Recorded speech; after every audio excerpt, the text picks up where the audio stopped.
This is NASA TV.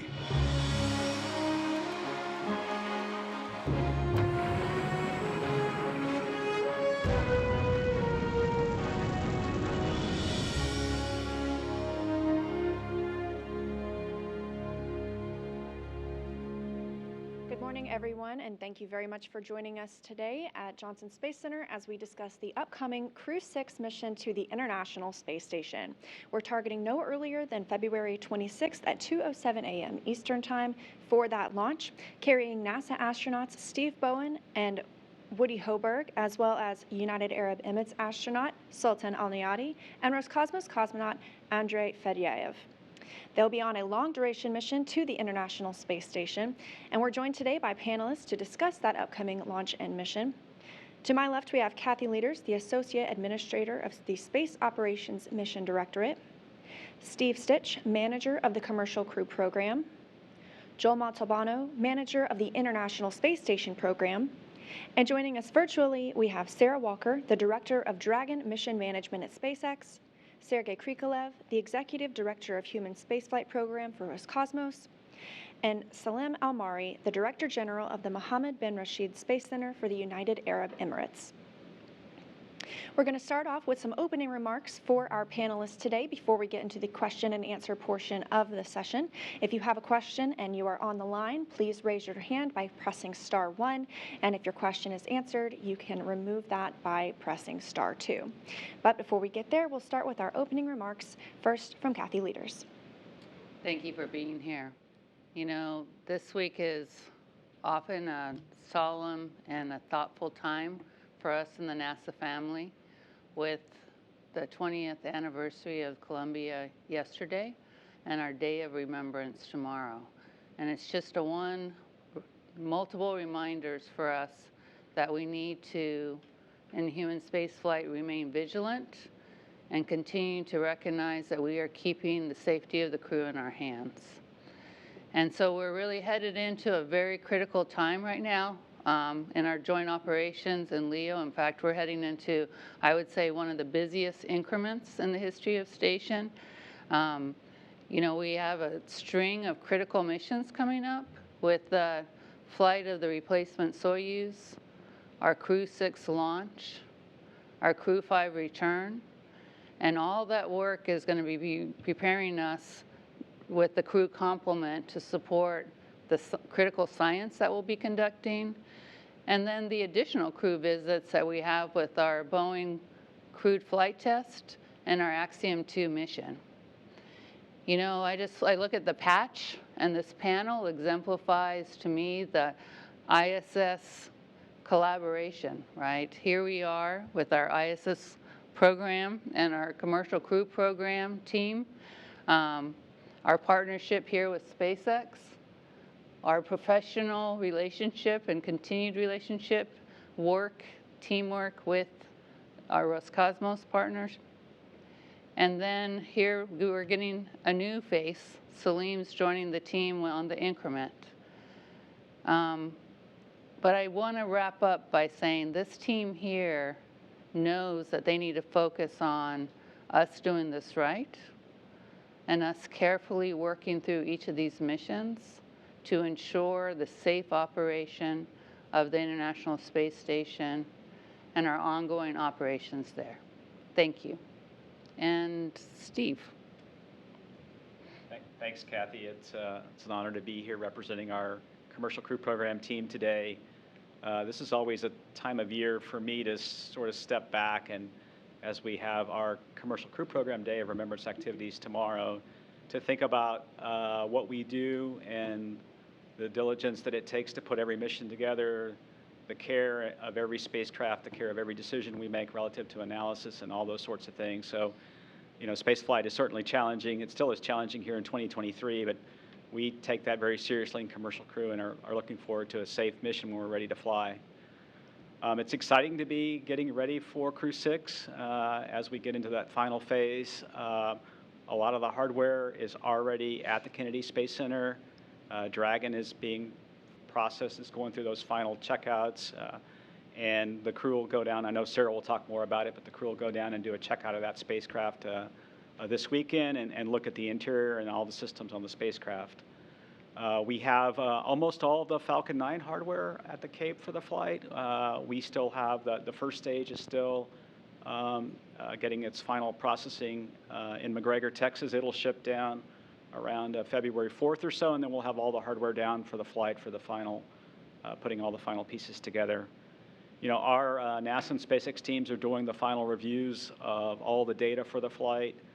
We're in the process of closing out any in-flight anomalies from other missions, and we're in the middle of doing that. Extremely proud of the team that we have. We've been working really hard, even through the holiday into the new year and getting ready for Crew-6. And then, as Kathy said, we have a busy spring in front of us. We'll take each mission, you know, one step at a time, and the first one is Crew-6. And as Leah said, the launch date is February 26th, nice early in the morning, 2:07 Eastern launch time.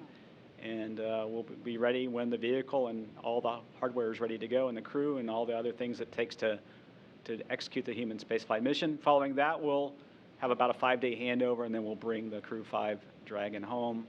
We will do an inspection of that vehicle before we bring it back, and that'll be around March 4th is when we'll undock and land, and a couple weeks before that, we'll inspect the heat shield and make sure it's ready to come home. And with that, I'll turn it over to my good friend and colleague, Joel Montalbano. Thank you, Steve, and thank you, Kathy. As Steve and Kathy mentioned, the Day of Remembrance, we also take a time out this week in the space station program and kind of reflect on the lessons learned and make sure we're still carrying those forward. It's important as we look at human spaceflight that we learn from the past and that we never forget and always bring those lessons with us. You know, on Crew-6, we're excited to talk on the horizon of another crew exchange mission, right? These missions are what we do, and they are what we can take together and showcase the International Space Station. With this crew, which Steve has 3 flights behind him. This will be his 4th mission. He'll be flying with 3 first-timers. Combination with Steve and then Frank Rubio on orbit, they'll help the first flyers get going. And this expedition will be another example of what we can do with the International Space Station. This crew will be scheduled for about 250 experiments for research. They'll also be doing technology development for exploration, as well as commercial low Earth orbit activities. We're continuing the integrated crew exchange that we started last year in the fall, so we'll have another cosmonaut on this mission. We'll also have the first long-duration United Arab Emirates crew member on the International Space Station. And Sultan, if you remember, he was the backup for Huzzah when Huzzah flew on the Soyuz. And so he's very familiar with the International Space Station, familiar with our program, and it's excited to have another country's astronaut on board, and it's excited to expand human spaceflight across the globe. This mission will launch on February 26th. Steve mentioned we'll have a short handover with the Crew-5. The Crew-5, they're not slowing down. They have about a month to go, and we'll be excited once they're back on Earth. But those guys are fully subscribed, and we're keeping them busy with the science and utilization on board the International Space Station. Just a few days prior to the 26th launch, Roscosmos will launch the uncrewed Soyuz on February 20th. The docking will be February 22nd, so 2 days later, what's commonly referred to as a 34-orbit rendezvous. And so we're excited. You know, Kathy mentioned, you know, how busy the time frame is. And so just to kind of lay out, we have a launch of a Progress vehicle in early February. We have the Soyuz that I mentioned, the Crew-6. Right after Crew-6, we'll have a SpaceX 27, a cargo mission, followed in April by the Northrop Grumman mission. We'll have the Boeing CFT mission in this year, and then the Axiom 2 mission also in the second quarter of this year. And so that's just the first part. You keep going. We have another SpaceX Cargo Dragon mission, another Progress mission, Northrop Grumman mission throughout the rest of the year, Soyuz exchange, another crew exchange, just rocking and rolling. And so with that, huge thanks to our international partners, huge thanks to the Commercial Crew Program, huge thanks to SpaceX and all our domestic partners. With that, let me hand it over to Sarah. Thanks, Joel. I'm also very excited to start talking about the Crew-6 mission with all of you. This is our first human spaceflight mission of 2023, and it kicks off an exciting year for ISS, an exciting year for Dragon. Crew-6 is SpaceX's 8th human spaceflight mission to the International Space Station and overall the 34th Dragon mission to the orbiting laboratory. It's been an honor to work with Steve, Woody, Andre, and Sultan, and we look forward to supporting their journey to ISS together in a few weeks. I know there's often interest in the specific vehicles being used each mission, so this is the first launch for this Falcon 9 booster and our fourth flight for the Dragon spacecraft, for a human spaceflight mission. Say that 5 times fast. Fourth flight. This specific Dragon, it's named Endeavour. We previously flew it for the Demo 2 mission, the Crew 2 mission, and the Axiom 1 mission, all to the space station. So Steve mentioned we've got our crew equipment interface test coming up in about a week. We like to call it the Dragon test drive. It's a chance for the crew to get into their flight vehicle, into their flight suits, connect everything together, and really just get that final feel before their launch day that everything is working well together, comm checks, umbilical checks, everything. Thank you for including me in today's briefing. Thanks from all of us here at SpaceX to NASA, Roscosmos, and the Mohammed bin Rashid Space Center for their trust, partnership, and close collaboration on the Crew-6 launch. Lee, I think you're ready to hear from our international partners. Thanks, Sarah. That's right. And for our next opening remarks, we'll go to Sergei Krikalev, the Executive Director of Human Spaceflight Programs for Roscosmos.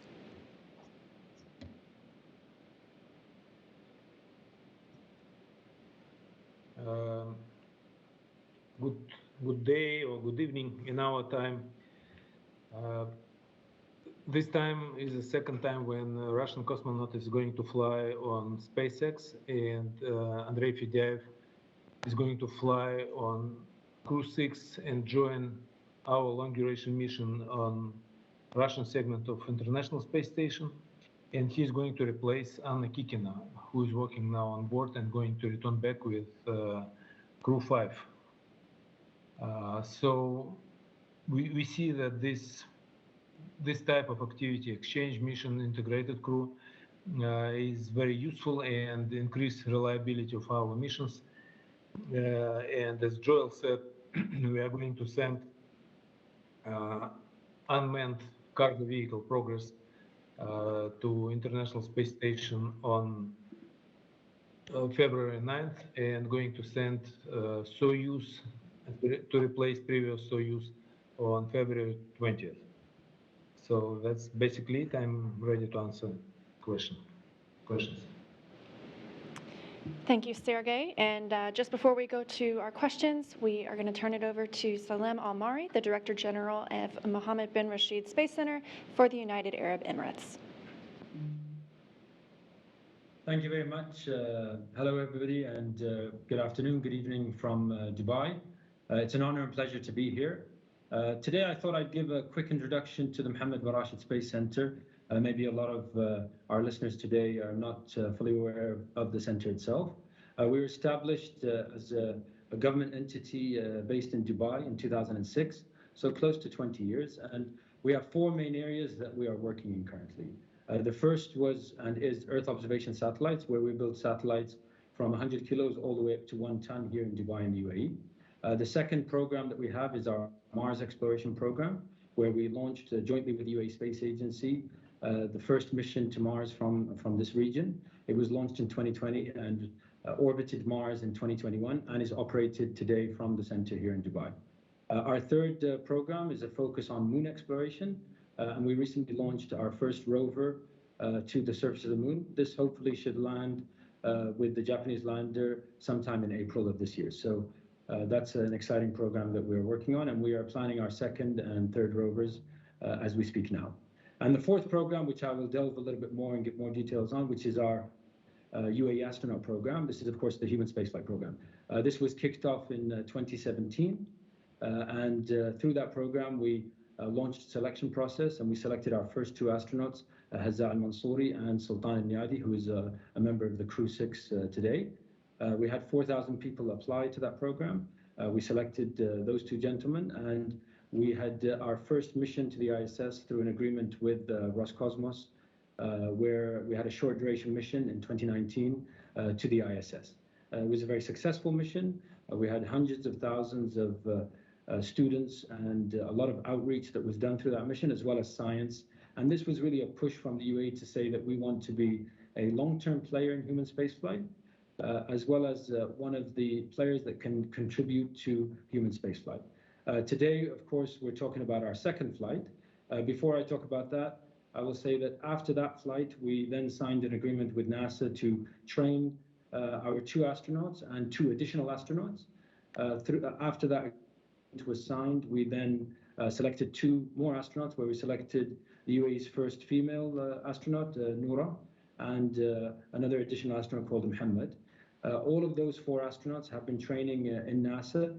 The 2 new ones joined NASA Ascan class, and Sultan and Hazza continued training, maybe we can say additional training from what they've learned in Russia. Today, of course, Sultan is a very capable astronaut. He's been training in NASA for the past 3 years. Altogether, he's got over 5 years of training. He was backup for Hazza al-Mansouri and went through the whole process of that type of mission. He's also capable and fully trained in EVAs, fully trained in operations of the ISS, and we hope that he can be a very active participant in this flight. If we look at what we will be doing in this flight, we have over 20 science experiments from UAE universities, from UAE institutions that Sultan will be conducting on the flight, as well as over 15 PAO events with universities, students, leadership, various participants here in the UAE and globally that we think will create a big impact. We also have a lot of education activities for the kids and a lot of different operational elements that we will coordinate with NASA. That's all I'd like to say from my side, and I look forward to any questions. Thank you very much. Thank you very much, and thank you to all of our briefers that are joining us today. We will now move into the question and answer portion of the briefing. Again, please limit yourself to 1 question. We have a lot of interest today. Please direct to whom your question is addressed and state your name and affiliation. And if you're on the phone line with us, please raise your hand by pressing *1, and please lower it by pressing *2 if your question has been answered. So we'll start here. Do we have any in the room? Okay, start here. Mark Carreau with Aviation Week and Space Technology. I believe this is for Kathy and Joel. How would you assess to this point the way the space station partnership has dealt with the Soyuz leak, coolant leak, and the sorts of issues it's raised, and just planning for certain events and reaching milestones beyond that event itself? Why don't you get started? I'll say that as always, the team pulls together internationally and domestically to address anything we have, anytime we have a problem on orbit. Roscosmos has been fully open with us. In fact, Ken Bowersox and I were over in Moscow, as many of you know, a week and a half ago or so, and talking to Roscosmos as well as their prime contractor, RSC Energia. And SpaceX has been an awesome partner as we looked at what we can do with the Dragon to help us protect on contingencies. So from a partnership standpoint, both international and domestically, the team hasn't missed a beat, and this is how we do the day-to-day operations.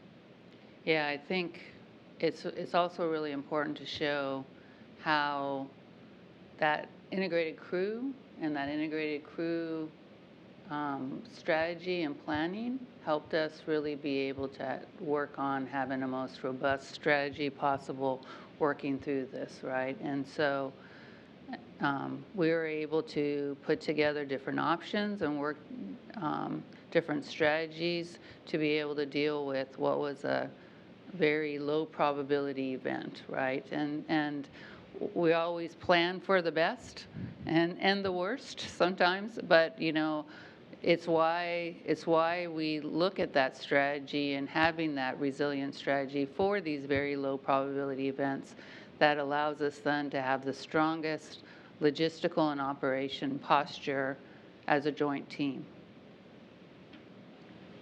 Okay, thank you very much. We'll now take it on the phone. We have Robert Perlman with Collect Space. Question for Joel, I think. Just to keep just to understand, with the extension of the MS-22 crews stay on the ISS and the arrival of Crew-6, is this an extension of Expedition 68, or when does Expedition 69 begin? Robert, that's an excellent question, and we've been talking about that this week.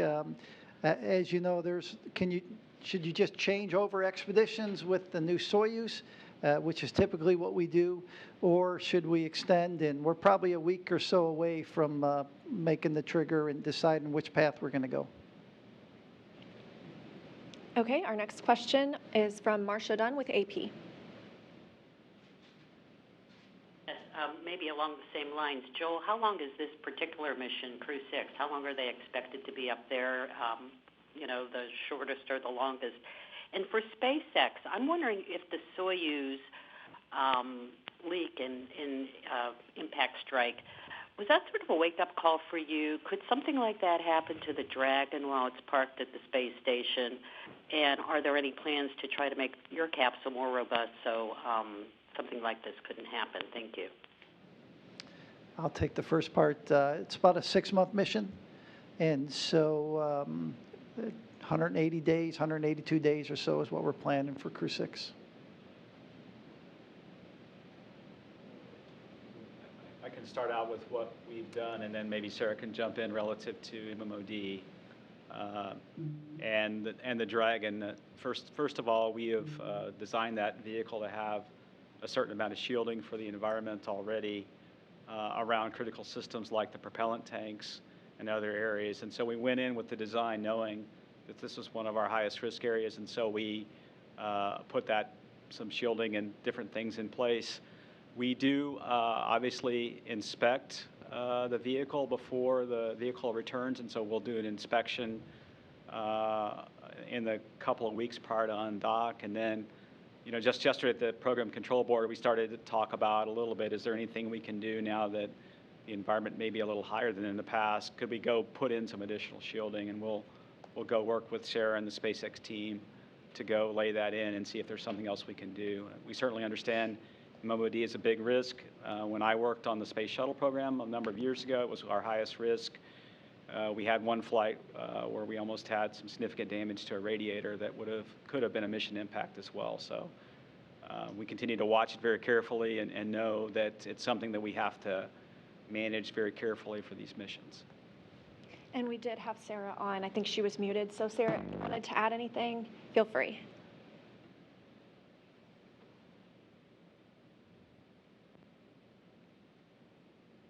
Apologies. Can you hear me now? Loud and clear. Okay, great. I was going to say all the same things Steve just said. So we do continually assess Dragon's on-orbit health. We perform these weekly checkouts. We do more extensive monthly wake-ups of the systems that aren't nominally exercised while they're docked. And we've already performed both of those since the Soyuz incident about a month ago. So the Dragon systems are healthy and operating nominally and within flight rules for Crew-5. And then related to MMOD specifically, we do perform an on-orbit photo video inspection using the ISS's robotic arm to look around the exterior of Dragon about 2 weeks before each vehicle departs. So that was kind of our nominal process to survey of any indication of MMOD impacts. And this flight, we do also plan to ask the crew to do a visual inspection of Dragon's windows just to ensure there were no effects from the coolant leak that might have been evident there. But I echo all of Steve's words. Okay, thank you. Our next question comes from Bill Harwood with CBS News. Thank you very much. I got a question for Joel and Steve. Looking at the contingency plans, when you guys talked about moving the seat liner over to the Crew Dragon so 5 could come home on that if they had to between now and the late February and 2 down on Soyuz. Can you give us some details on how that works? I mean, how did you accommodate that 5th crew member? Where, what kind of, strap-in procedures you have? Would you have comms? I mean, how would that work? And related to that, I know you guys looked at the possibility of, could you at least in theory anyway bring 7 people down? Where does that stand with SpaceX? Is that something that would be possible, or did you guys rule that out? Thanks. Okay, I'll start, Bill, and then Steve can jump in. So Frank will be returning again if we have an emergency and if we have to evacuate space station. He'll be in the cargo area. I'll say an area where we normally bring cargo back on the Crew Dragons. He will not have a suit. We brought over the seat liner. We brought over his comm cap. The comm cap was brought over not for communication, but to help keep his head positioned, and so his head doesn't move around. And so that's kind of where we set up. I don't know if you want to add to that. Yeah, I would say, Joel said it very well. When this first happened, we started looking at, like we always do in spaceflight, okay, what is available, what could work, and so we figured out this cargo area. We might be about the right size to put a seat liner and a crew member down in this area. And then we went off and analyzed all the different things that we needed to have in place. Is the airflow acceptable? Can we maintain carbon dioxide scrubbing and all those sorts of things? Do we have enough oxygen and supplies for him? And we figured that was out. And then, we looked at how would we position the seat liner is perfect to restrain the crew member in this area to keep Frank safe. So we looked at taking some cargo straps from actually the CRS-26 vehicle. Those fit very well on the pallet. We were able to put the straps over Frank and then the seat liner if we needed to, and then secure him to the floor of the Dragon. And then we looked at, hey, is it going to be okay to land in this configuration? Should we do that? And we went and did all the kinds of analysis we do in terms of accelerations for the crew member, and those all came back acceptable. And so we convinced ourselves it was a good posture to be in for this contingency, as Joel said, if we really would have to evacuate ISS. And then, we could actually accommodate 2 more crew members in this cargo pallet area if we needed to, and so we're ready to do that if we needed to. I think in this situation, it was a good compromise to bring 1 crew member over and then have the Soyuz available for the other 2. All right, our next question comes from Stephen Clark with Spaceflight Now. Hi, thank you. Stephen Clark, Spaceflight Now. I think my question may be partially for Joel and for Steve Stitch. You talked about reassessing the schedule for future upcoming crew and cargo flights. We know Crew-6 is no earlier than the 26th of February now. After the changes to the schedule needed to replace the launch the replacement Soyuz. Can you kind of walk through the first half of the year, the schedule for the crew and cargo missions going up to ISS? If you have target dates you can share as well. And one of those I know is a CFT Starliner. How's that coming along? That's probably for Steve Stitch. Okay, I'll start. Both myself and Sergey mentioned the progress on February 9th, the Soyuz on the 20th. We talked today about the Crew-6 on the 26th. About 12 days or so later, we'll have SpaceX 27, so that'll have to move if we have any slips in the 26 or in the Crew-6 or the Crew-5 undock. And then in early April, we're planning the Northrop Grumman mission. We're looking at mid-April or so for the CFT mission, and then, like I said, the second quarter of the year for the Axiom mission. And I'll talk a little bit about CFT. So it's a pretty exciting time frame relative to CFT. The crew module and the service module for that mission have been mated, and that occurred over the last week. We have completed what we call a mission rehearsal of the flight software in a high-fidelity lab called the ASIL, which has all the avionics, all the flight software, and that's kind of an end-to-end from launch all the way through the end of the flight, and that's gone well. We've had the crew down for a lot of training. They're starting their final phase of the training. We're in the middle of some final software testing for kind of some off-nominal scenarios in that same facility. So right now we're looking pretty good. And then the one thing we have to do that's a little different is from OFT2 is close out a lot of certification work for that flight, and we are working hand in hand with Boeing to do that work over the here in January and all the way up through the April timeframe. And so we'll take our time. We'll work through that certification. We'll work through the vehicle processing, the final testing of the flight software, and then we'll go fly in April if we're ready. I know Sonny and Butch are very excited, and they're having a lot of fun going through their final phase of training. So. Our next question is from Jackie Waddles with CNN.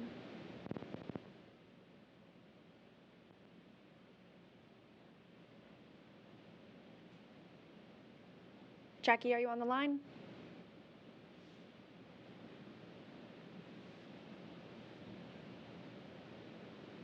Okay, we can come back. We'll move on to Jeff Faust with Space News.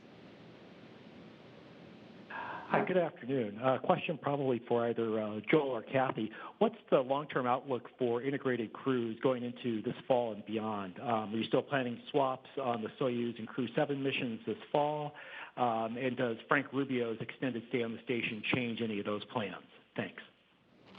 Okay, so right now we're still working with Roscosmos on the swap in the fall of this year. My goal is that we continue the integrated crews. I think it's important, as Kathy mentioned earlier, for the program and for human spaceflight. So we're not finalized yet on the fall, but we are continuing to work in that direction. Next on the phone, we have Lauren Grush with Bloomberg.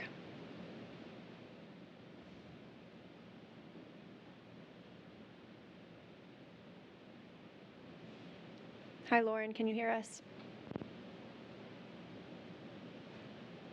Okay, we will check back in. We'll go to Michael Sheets with CNBC.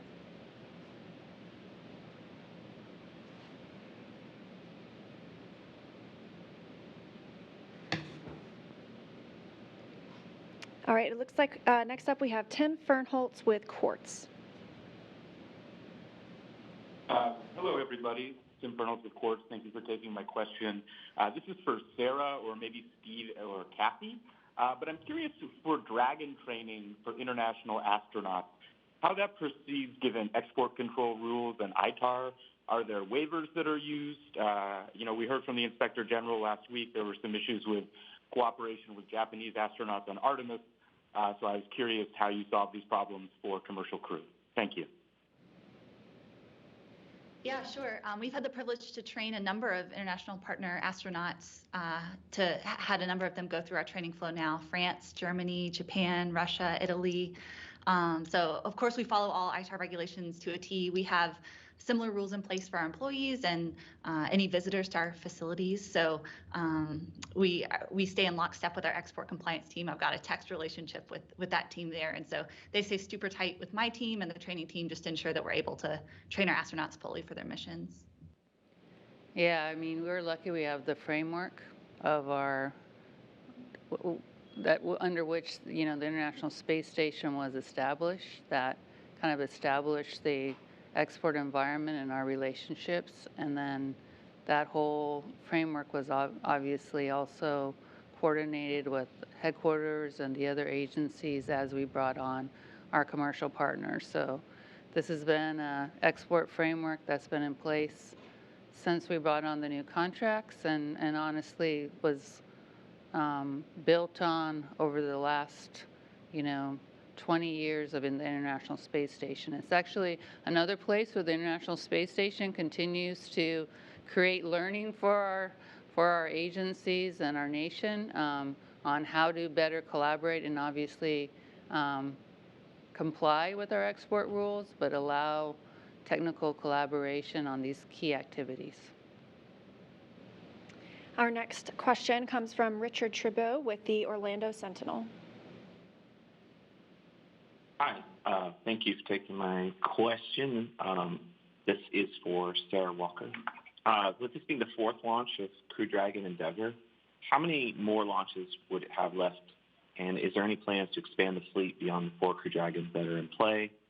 But also, what efforts are being made to ensure the same level of human safety on Crew Dragon's eventual replacement, Starship? So it being a new design, not a fixed wing, not a capsule.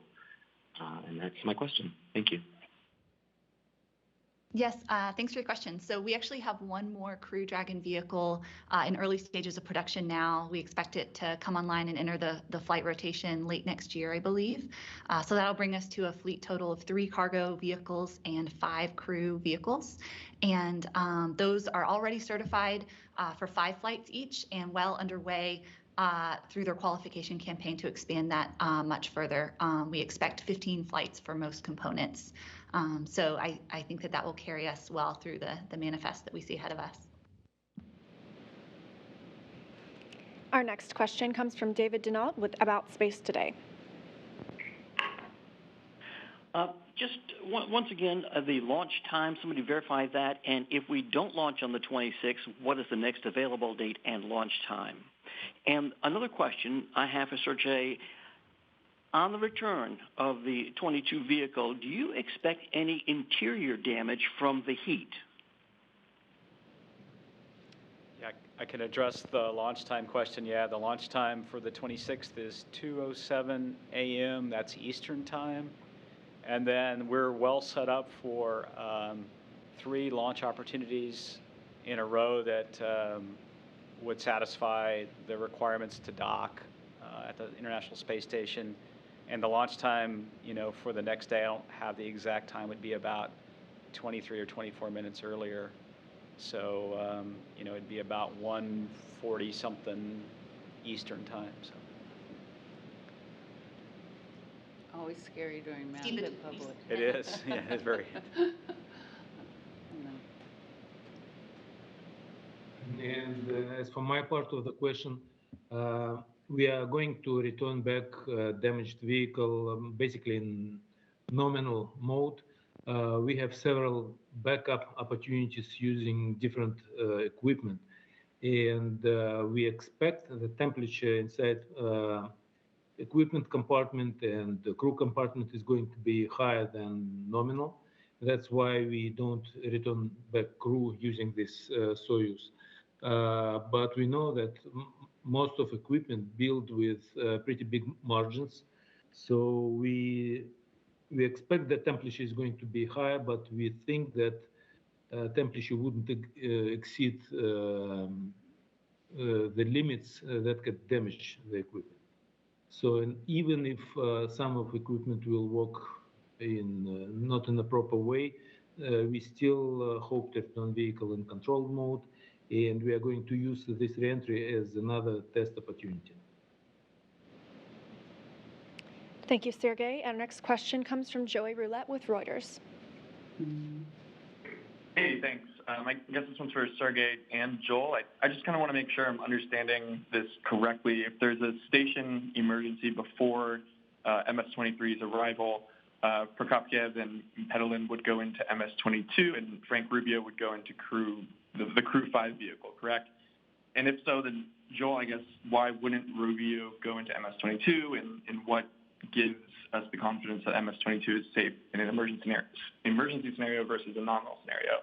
And then also just for Sarah real quick, I would love to hear from your perspective how SpaceX worked on all this and engineered through all this, particularly how you guys would be able to fit 7 crew members in Crew Dragon if that was necessary. Thanks. Okay, so what we wanted to do is help reduce the heat load in the Soyuz. So by removing Rubio from the Soyuz, you take away 1/3 of the human heat load. And so with that, we worked with Roscosmos a plan that we moved some of Frank's, we talked earlier, the seat liner, the comm cap, and there was one other item we moved over to the Dragon. And then such that you'll reduce the heat load in the Soyuz. And Roscosmos has worked to look at the Soyuz. They've looked at, how they would do an expedited undocking and landing to get quickly to the ground. Again, just a reminder, you only have to do this if you have an emergency on board and it's determined by either the crew or the flight control teams that the emergency is such that you can't stay on board. The first thing you'll do in an emergency is obviously address that emergency, which the crews are trained. Both they get trained in Houston, they get trained in Russia in order to address the emergencies. Again, only if they have to evacuate. Yes, and I think a lot of good words have been said already. The team did an extraordinary job of working through analysis that carefully examined the environmental conditions, the vehicle center of gravity, the astronaut protection associated with this kind of emergency return. And then we met together as an integrated team and determined that Dragon would support a safe return, actually of up to 7 crew members. So you may not remember, but in the early days of developing the Crew Dragon vehicle interior, we actually laid out the interior to accommodate up to 7 individuals. And then that was later adjusted to convert 3 of those seats seats to spaces that could be used as cargo storage areas. So right now we fly with 4 seats on the upper deck and then 3 cargo pallets down on the lower deck. So the current contingency preparedness setup, the 4 Crew-5 crew members would be located in the existing 4 upper level seats, and then one of the spaces on the lower level would be converted back from a cargo area to a crew seating area by securely attaching, as Joel mentioned, the Soyuz seat hardware. So I think it was already said as well that Dragon has plenty of margin, even with the additional crew member, with respect to onboard life support commodities. So that allows us for multiple landing site opportunities in the event of an emergency return. And then because someone touched on the spacesuit specifically, I did want to note that the Dragon vehicle is actually designed to support the crew without the suits. So the suits are there for additional protection in the event of a further in-flight contingency event. But the nominal return of Dragon does not require flight suits. Our next question comes from Will Robinson-Smith with Spectrum News Orlando. Hi, thank you all for taking the time this afternoon. Question for Steve and Sarah, I believe. Can you talk about the progress on upgrading Pad 40 out here at Cape Canaveral Space Force Station to support cargo and crew missions, and when you expect to launch the first cargo test from that pad? And then I guess question for Joel, is there any science launching aboard the Crew-6 mission? And can you talk about what that might be? Thanks. I can start off on Pad 40, and then we'll let Sarah add. SpaceX and the NASA team have done an incredible job laying out the crew and cargo capability from Pad 40.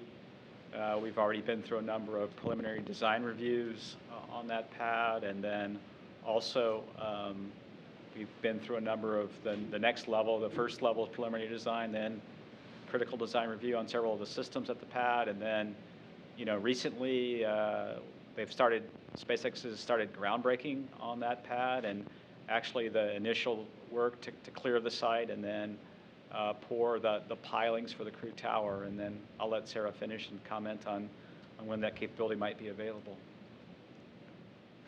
Sure. Yeah, we're excited. We think it enables even greater flexibility to our Dragon customers. You mentioned the work that we've started, and our primary focus first will be to allow cargo missions to launch and just allow them to be interchangeable between the 2 pads, 39A and 40. And then we'll add in the final certification elements for human spaceflight capabilities soon after. But we're seeing good progress towards readiness in the fall and expect to be flying Dragon missions off of 40, or at least have the option to do so if 39A, if it's a better balance for the manifest to fly them off of 40 by late fall. And from a science standpoint, we'll continue a lot of the experiments with the Crew-6 that we started on Crew-5 and even some earlier increments. We'll continue the human research work that we do. As far as the details of the exact science, we have a briefing coming up as we get closer to launch, and we'll go over all the additional science that we'll do in detail for the expedition. All right. Thank you, everyone. Oh, we have one more question in the room. Thank you so much, Dr. White. I'm from Russian Sputnik News. Please, I wanted to ask, is there any direct cooperation between SpaceX and Roscosmos? And, SpaceX has also a goal to go to Mars before 2030.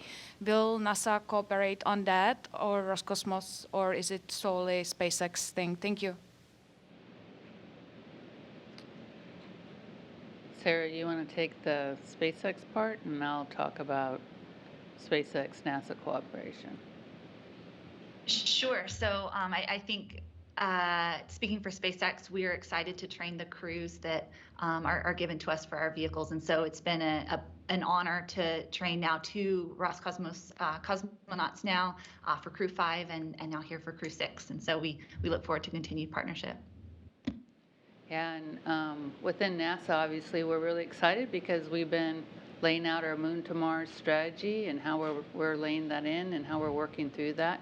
I was participating in an architecture review this week and laying out the plan. So I'd say I don't want to give any spoiler alerts to further news that Jim Free will be bringing out over this next few months. So stay tuned, and we'll kind of keep this focused on the Crew-6 piece. But I'm sure that there's going to be lots of opportunities within NASA and our international partners for there to be future collaboration as we're making these really critical steps to go to the moon and prepare ourselves then to go to Mars.